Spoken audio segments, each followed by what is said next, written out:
Hello दोस्तों, मैं अंजलि यादव स्वागत करती हूँ आपके अपने YouTube channel Anjali global institute में। आई होप आप सभी लोग बहुत अच्छे होंगे और अपनी तैयारी को बहुत अच्छे से कर रहे होंगे।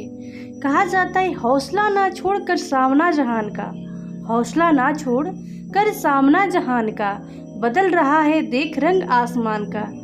ये शिकस्त का नहीं ये फतेह का रंग है, ये शिकस्त का नहीं ये फतेह का रंग है, जिंदगी हर कदम एक नई जंग है। तो इसी लाइन के साथ आज के अपने क्लास को कंटिन्यू करेंगे। अगर आप चैनल पे नए हैं तो चैनल को सब्सक्राइब करना, बेल आइकन को प्रेस करना ना भूलें। आज के इस क्लास में हमारा टॉपिक रहने वाला है भारतीय राष्ट्रीय आंदोलन का दूसरा चरण, जो कि 1905 से लेके 1919 तक रहा।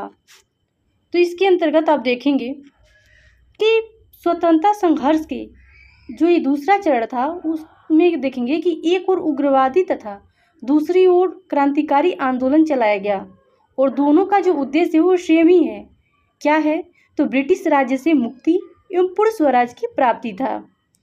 और इसी में आप देखेंगे कि एक तरफ जो उग्रवादी विचारधारा के लोग हैं वो क्या कर रहे हैं कि बहिष्कार आंदोलन को आधार बना के लड़ रहे थे, और जो दूसरी ओर क्रांतिकारी विचारधारा के लोग हैं वो क्या कर रहे हैं, तो वो क्या कर रहे हैं कि बमों और बंदूकों के उपयोग से स्वतंत्रता प्राप्त करना चाहते थे। तो किसके माध्यम से? बमों और बंदूकों से। ठीक है, इसको आगे हम पढ़ेंगे जब क्रांतिकारी आंदोलन पढ़ेंगे, क्रांतिकारी गतिविधियां, तो उसमें हम पढ़ेंगे। तो ये दूसरे चरण में ही इसको हम पढ़ेंगे। तो हमें बता दे रही हूँ कि क्या चीज़ें हैं।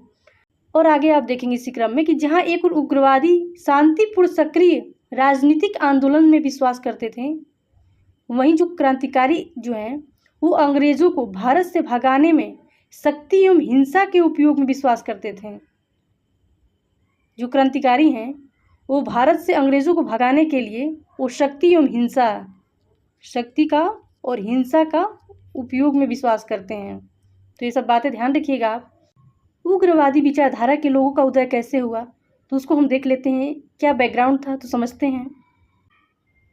इसके बैकग्राउंड में आप देखेंगे कि जो उदारवादी हैं वो ब्रिटिश शासन भारत में वरदान है, ऐसा वो मानते हैं। जो उदारवादी है वो ऐसा मानते हैं कि जो ब्रिटिश शासन है भारत में वो एक वरदान है, और उनको ब्रिटिश जो न्याय प्रणाली है उसमें वो विश्वास रखते हैं।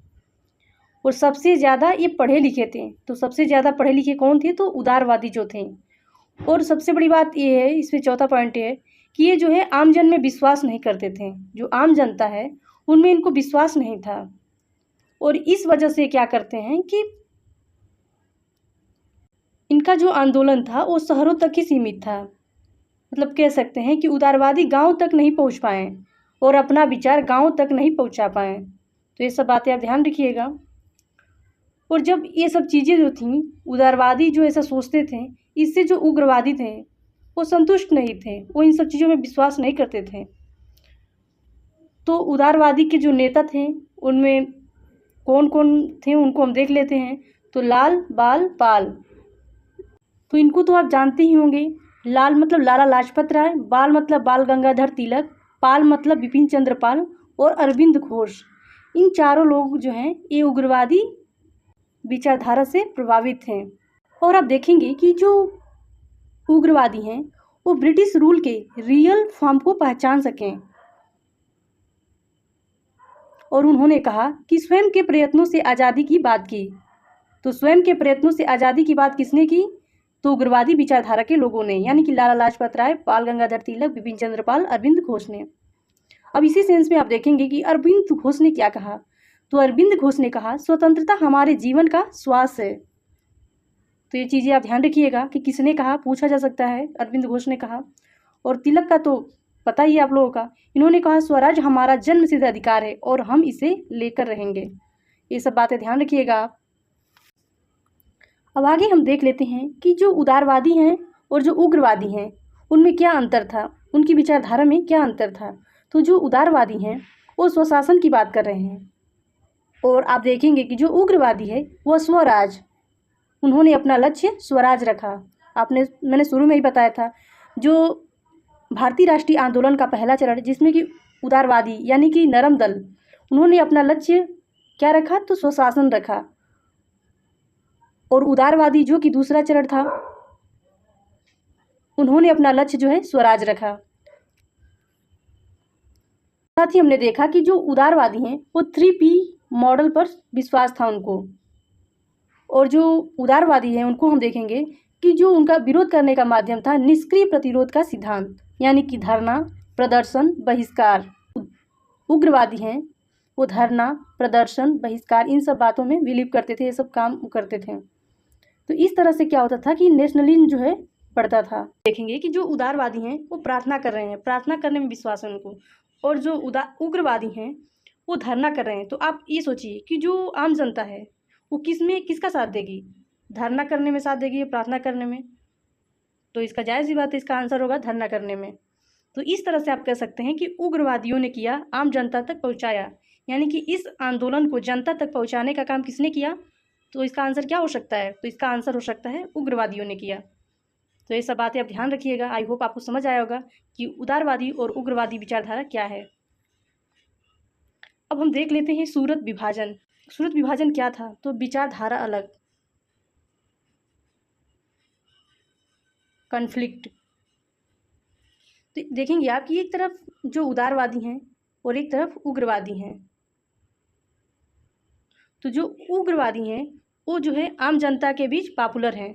अब क्योंकि वो धरना कर रहे हैं, प्रदर्शन कर रहे हैं, बहिष्कार कर रहे हैं, इस वजह से आम जनता तक उन्होंने क्या किया कि आंदोलन को पहुंचाया, और ये सब काम वो कर रहे हैं। तो जो आम जनता है उनके बीच वो उग्रवादी जो हैं वो पॉपुलर हो रहे हैं। तो इसी के बाद आप देखेंगे कि जो 1906 का कांग्रेस के अध्यक्ष का जब चुनाव होता है उसमें क्या होता है कि जो उग्रवादी हैं वो चाह रहे हैं कि हमारी पार्टी बने, और जो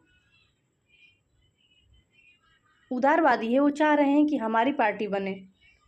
तो इसमें क्या होता है कि जो दादा भाई नौरोजी हैं जो कि बुजुर्ग होते हैं उन्हीं को अध्यक्ष बना दिया जाता है, जिससे मतलब ये जो विवाद होता है मतलब अपनी अपनी पार्टी बनाने का, अध्यक्ष पद बनाने का, अध्यक्ष बनने का, वो समाप्त हो जाता है। अब इसी के बाद आप देखेंगे कि 1907 में